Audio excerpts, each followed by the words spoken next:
វីដេអូអនុស្សាវរីយ៍កាលពីឆ្នាំ2021ខែ10គឺខែភ្ជុំ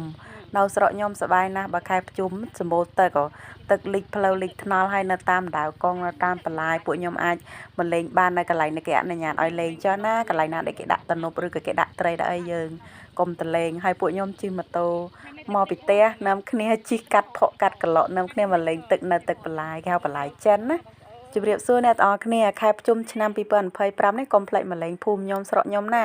គឺសប្បាយណាស់ឲ្យតែថាបានមកលេងគឺដឹងតែនាំគ្នាមកលេងទឹកជួបជុំគ្នាហើយឆ្នាំ2021ខែ10ណាពួកខ្ញុំនាំគ្នាណាជិះផាស្អាប់ផងជិះម៉ូតូផងដឹកក្មួយដឹកអីប្រុសស្រីមកលេងកាលនោះក្មួយ2នាក់ហ្នឹងនៅទុយទេហើយនៅក្មួយកន្លោះប្រហែលអ្នកហ្នឹងឥឡូវគេកន្លោះហើយកាពិតពី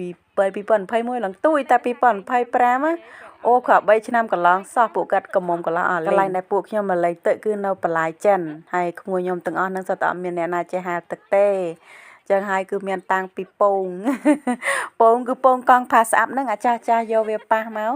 មើលក្មួយស្រីខ្ញុំឈ្មោះលក្ខណាហៅខ្នើយអ្នកឆ្លេឆ្លាកាលនោះគេឡើងទូច3ឆ្នាំក្រោយមកឥឡូវគេថ្នាក់ទី2គេរៀនបកែទៀត2នាក់ហ្នឹងបងប្អូនជីដូនមួយគេហ្នឹងគឺអំរីនិងលក្ខណាហើយសប្បាយណាស់និយាយពីពួកគាត់រំភើបការពិតទៅស្វែងរកភាពសប្បាយរីករាយនិងសំណើចនៅក្នុងក្រុមគ្រួសារគឺជារឿងសាមញ្ញងាយទេដោយចំណាយពេលជាមួយនឹងគ្នាឲ្យពេលវេលាគ្នាទៅវិញទៅមករួបរวมគ្នាសាមគ្គីឆ្លៀតឱកាសបង្កើតអនុស្សាវរីយ៍ល្អហើយសាមញ្ញអញ្ចឹងទៅមិនចាំបាច់ថាអស់លុយច្រើនទៅសប្បាយរីករាយទេគឺថាមិនចាំបាច់គិតថាអូខ្ញុំត្រូវតែប្រឹងប្រែងធ្វើការយកលុយចូលផ្ទះទៅក្នុងផ្ទះរបស់ខ្ញុំមានសំណើចក្អាស់ក្អាយមានសុភមង្គលអាហ្នឹងក៏ជាជ្រុងមួយដែរជាផ្នែកមួយដែរតែកុំមើលរំលងឲ្យសោះការចំណាយពេលបង្កើតអនុស្សាវរីយ៍ល្អឪពុកចំណាយពេលជាមួយនឹងកូនប្រពន្ធ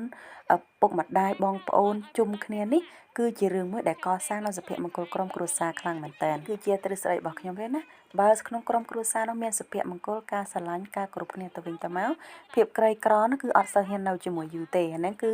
ជាគំនិតរបស់ខ្ញុំទេណាគិតថាក្តីស្រឡាញ់គឺយកឈ្នះការអាក្រក់ទាំងអស់មិនថាអំពើហិង្សាក្នុងគ្រួសារភាពក្រីក្រ